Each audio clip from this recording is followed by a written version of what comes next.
네, 매주 화요일에 만나는 정치 견지학 시간입니다. 김재원 국민의힘 최고위원, 오늘은 전화로 만나보겠습니다. 나와 계시죠? 네, 안녕하세요. 네.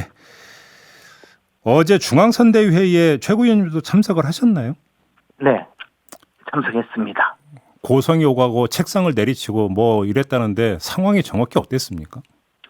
뭐 그렇게 크게 충돌하거나 정말 고성이 오간 것은 아니고요. 네. 이제 이준석 대표가 조금 크게 말씀을 하셨고 조수진 최고가 그에 대해서 조금 자기 입장을 설명했고 그 정도였죠. 근데 이 발단이 그 조수진 최고위원이 김건희 씨 관련해서 그 윤석열 후보의 입장을 그 전달을 하면서부터 시작이 됐다라는 데서 스토리가 어떻게 되는 겁니까? 그래 이제 이게 막 섞여서 네. 그렇긴 한데 예. 하여튼 이제 당 선대위에서 대응 수준을 정하자라는 이야기를 이준석 대표가 했고 김건희 씨 의혹에 대한 대응 수준을 정하자. 그뿐만 아니라 이제 여러 가지의 지금 대응이 너무 이제 당 선대위가 지금 대응 수준이라든가 방향을 정해야 하는데 그게 지금 조금 덜 되고 있다라고 그냥 포괄적으로 이야기를 했고요. 네. 그에 대해서 특히 이제 그게 이제 후보자의 부인의 이야기라면 오후에 좀 실무적으로 본부장급 회의를 가동해서 집중적으로 논의를 해서 결정하고 그걸 통해서 방향을 정하자 이런 이야기를 이제 총괄선대위원장과 사무총장이 또 이제 그런 이야기를 조금 하면서 네. 그때는 회의 참석자가 너무 많고 또 공개 회의를 전제로 하는 회의였거든요. 네네네. 그러니까 이제 여기서 굳이 이야기할 거 없이 조금 시간 지나서 하자. 그런 이야기가 있었는데 이준석 대표는 이제 빨리 이것을 정하지 않으면 당의 대응 자체가 조금 혼선이 빚어질 수 있다라고 예. 그렇게 이제 이야기를 했었고요. 예. 그에 대해서 이제 조수진 최고위원은 후보자의 입장을 조금 설명드리겠다 하면서 이제 자신이 후보자 입장에 대해서 이야기를 했고 그에 대해서 이제 조금 이준석 대표께서는 이제 공보 대응의 문제를 좀 지적을 했었습니다. 그리고 그 과정에서 약간의 언쟁이 있었죠. 그 조수진 최고위원이 나는 후보의 말만 듣는다라고 하는 그 말을 실제로 했습니까? 그 자리에서? 글쎄 제가 정확하게 무슨 말을 했는지는 기억이 나지 않는데 예. 하여튼 이제 공보 대응의 좀 문제 특히 최근에 특정 인터넷 언론사에서 이준석 대표 또는 김정인 위원장에 대해서 공격한 내용 그것을 공보단장이 제대로 대응하지 못하지 않느냐라고 질책을 했고 그에 대해서 이제 자기 입장을 좀 설명하는 그런 과정이었습니다. 그런데 정확한 그 이야기는 조금 멀리 떨어져 있어서 기억나지 않습니다. 그 윤핵관 얘기가 이제 그 대목에서 나온 것 같은데 좀 정리를 하면 지금 이 과정에서 두 가지 문제가 전부 다 노출이 되는 거 아닙니까? 하나는 김건희 씨 관련 의혹에 대해서 선대위원회에서 어떻게 대응할 것인가의 문제에 있어서 뭔가 지금 정리가 되는 게 아니라 갈등이 벌어지고 있다는 점 하나가 정리가 돼야 될 것 같고 또 한 가지는 이준석 대표 이제 그 전에 자명을 한 적이 있지 않습니까? 이때 나왔던 문제가 잠복됐다가 이번에 또 터진 것이다. 이렇게도 해석할 여지가 있는 거 아닙니까? 최고위원님. 근데 그 두 가지 다 사실이 아닌 것이 첫째 하나는 윤석열 후보자 배우자 김건희 대표에 대한 문제는 그 자리에서 결정을 할 수 있을 만큼의 회의가 아니라 이것은 공개해서 메시지를 전파하는 그런 회의였거든요. 그렇기 때문에 이제 집중적으로 논의할 수 있는 곳에서 회의를 하자고 김종인 위원장이 수차 회의 진행을 그렇게 하자고 했었어요. 근데 네네. 이제 조금 이제 그 이야기가 진행된 것뿐이고 거기에서 그런 이야기를 하거나 결정을 해야 할 만큼 적절하지는 않았고 그것은 뭐 실무적인 또는 이제 그 부분에 대해서 전문적인 전략 대응을 하는 회의 단위가 있거든요. 근데 거기서 결정을 하고 그 안을 만들고 그것을 이제 나중에 선대위에서 그런 대로 방향을 정하면 된다는 것이었기 때문에 그것을 두고 혼선이 빚어졌다는 것은 전혀 아니고요. 네. 다만 이제 이준석 대표께서는 빨리 결정하자 뭐 그런 이야기였고 혼선이기보다는 뭔가 미비하다라고 하는 점, 이 점은 이야기될 수 있는 거 아닌가요? 그 부분은 이제 이준석 대표께서 실제로 어제 그 언론에 가서 이준석 대표 본인의 그 입장을 또 이야기를 하셨죠. 인터뷰를 알겠습니다. 통해서. 아무튼 두 번째 윤핵관 문제가 다시 그 부상한 문제는 어떻게 보세요? 근데 저는 이제 그 부분은 도대체 무슨 언론 지난번에 몇 번 썼던 그 인터넷 언론에서 또 그런 내용의 기사를 썼다고 주장을 하고 또 그것을 또 이제 공보단장이 좀 책임지고 좀 해결을 하라고 하는데 사실 이제 그게 어떻게 해결을 해야 될지는 좀 답답하지 않겠습니까? 알겠습니다. 하나만 더 여쭤볼게요. 언론에 나오는 기사를 공보단장의 자격으로 색출해서 뭐 막는다든지 하는 방법이 사실상은 불가능하잖아요. 아, 그래요? 윤핵관이 누군지를 가려내는 게 그렇게 어려운 일이었나 보군요. 아니 이 사람을 가려내기만 하면 뭐 가만뒀겠습니까? 지금까지. 아, 그런 차원입니까? 축출해야죠. 예, 이건 뭐 알겠습니다. 솔직히 내용도 맞지도 않는 이야기를 몇 번 했었거든요. 근데 아무튼 어젯밤에 그리고 또 한 가지 더 말씀드리자면 그런 이야기를 하려면 자기가 뭐 공개적으로 이야기를 하든가 정말 그런 사람이 있다면 그렇지 않습니까? 근데 그리고 언론 태도도 이거는 좀 이해할 수 없는 거죠. 무슨 뭐 특정인을 그 공격하는 기사를 쓸 때는 뭐 무슨 당의 핵심 관계자 또는 캠프의 핵심 관계자 이래가지고 쓴단 말이에요. 네. 내용은 아주 고약한 내용이고 예. 그런 게 과연 기사가 계속 된다는 것도 좀 저는 이해할 수도 없고 그걸 잠깐만요. 가지고 그럼 당내 지금 분란만 일으키고요. 최 의원님 말씀은 지금 당핵관이 있고 윤핵관이 있다는 말씀이시네요. 아니 그게 아니고 이제 그 취재원의 표기를 그렇게 했다는 말이죠.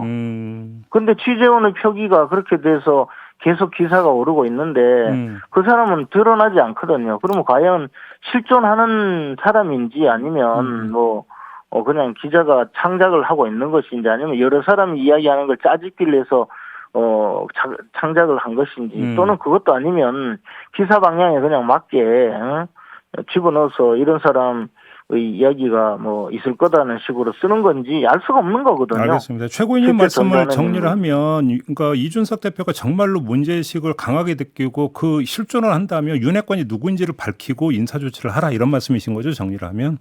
아니 그게 아니고 제 이야기는 어제 이제 그 논란이 된 것은 이준석 대표는 나름대로 공보단장으로서 그 문제를 하라라는 요구였고 그에 대해서 또 조수진 최고위원은 뭐 좀 자신 입장이 그걸 어떻게 해결하라는 말이냐에 가까웠던 것 같아요. 알겠습니다. 그래서 이제 약간 논란이 빚어지고 뭐 또 거기에서 말씀하신 대로 내가 어떻게 그런 일을 하느냐 하는 말이 좀 다소 듣기에는 오해의 여지가 있는 말로 나온 것 아무튼 아닌가. 그래서 어제 흘러갖고 또 근데 조수진 최고위원이 이준석 대표를 비판하는 유튜브 동영상을 그러니까 그 링크를 걸고 이준석 대표는 조수진 최고위원에게 더 크게 문제 삼기 전에 거치 표명하라고 이렇게 요구를 했는데 어떻게 정리가 돼야 된다고 생각하세요, 이 문제는?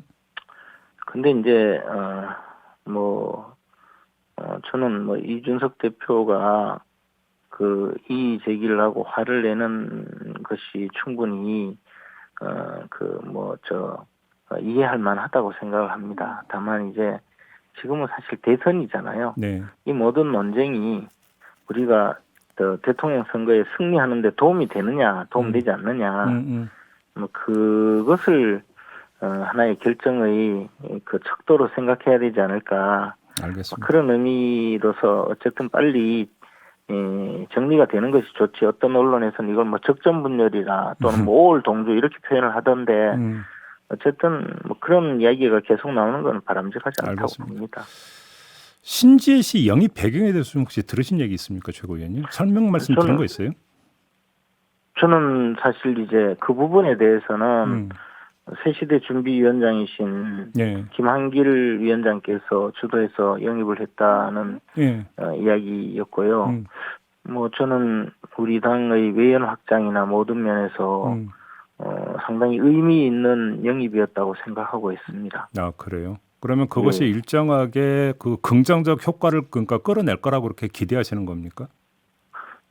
저는 뭐 물론 잃는 부분이 없지 않겠지만 얻는 부분이 훨씬 클 거라고 생각하고 그러면 있습니다. 잃는 부분은 뭘까요? 이대남입니까? 그 한 분이 들어온다고 해서 성향이 다르다고 생각하는 분들이 몽땅 빠져나가거나 하지는 않거든요. 예, 네.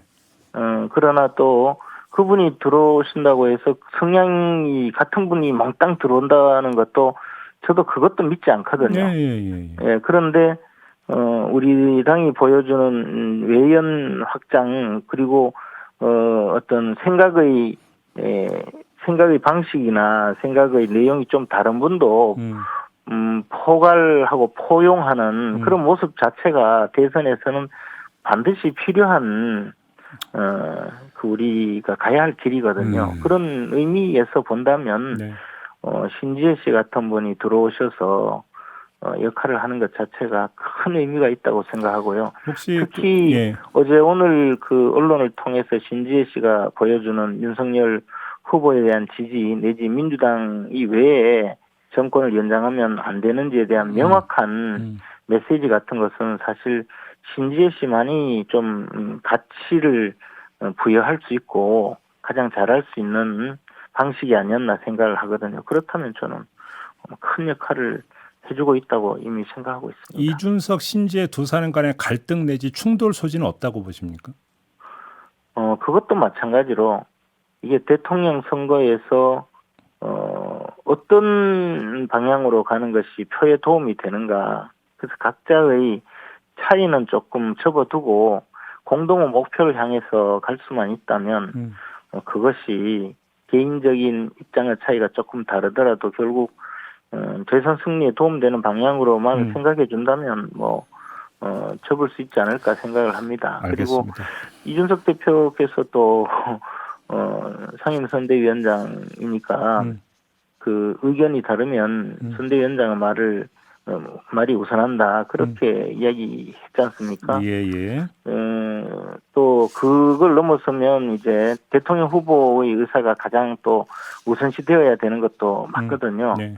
그러니까 대통령 후보자의 의사라는 것은 우리가 대선 승리하는 데 도움이 되는 방식과 그 방향이라면 조금 다른 것이 99가지가 되더라도 한 가지가 같다면 그 한 가지를 보고 합치자 그런 정신으로 함께 가면 되지 않을까 생각합니다. 알겠습니다. 마지막으로 이걸 좀 여쭤볼게요. 이제 김건희 씨 관련 의혹이 이제 계속 제기가 되면서 각종 여론조사를 보면 그 지지율이 이제 혼전 양상을 보이고 있는데요. 이런 현상은 지금 어떻게 받아들이고 계십니까? 약간 빨간불이라고 보고 계십니까? 어떻게 보십니까?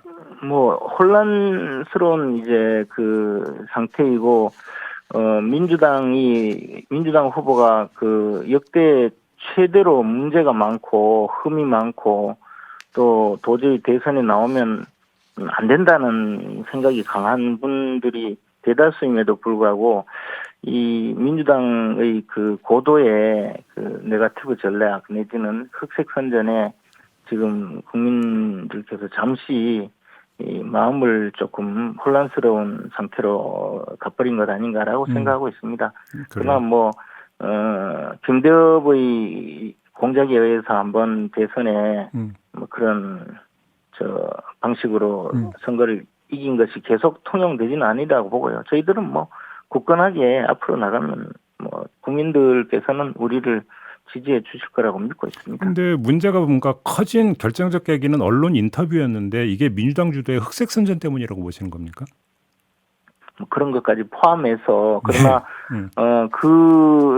언론 인터뷰를 하게 만든 것은 결국은 또 민주당의 그동안 계속적인 그 어떤 흑색 선전 또 정치 공세를 네. 계속 해왔고 그것을 이제 나름대로 해명한다는 그런 생각으로 단순한 생각으로 사실상 후보자 부인 또는 후보자를 공격하는 알겠습니다. 내용의 자료를 오히려 만들어주는 뭐 결과가 되고 말았죠. 알겠습니다. 자, 여기까지 진행하죠. 고맙습니다, 위원님. 네, 감사합니다. 네, 지금까지 국민의힘의 김재원 최고위원이었습니다.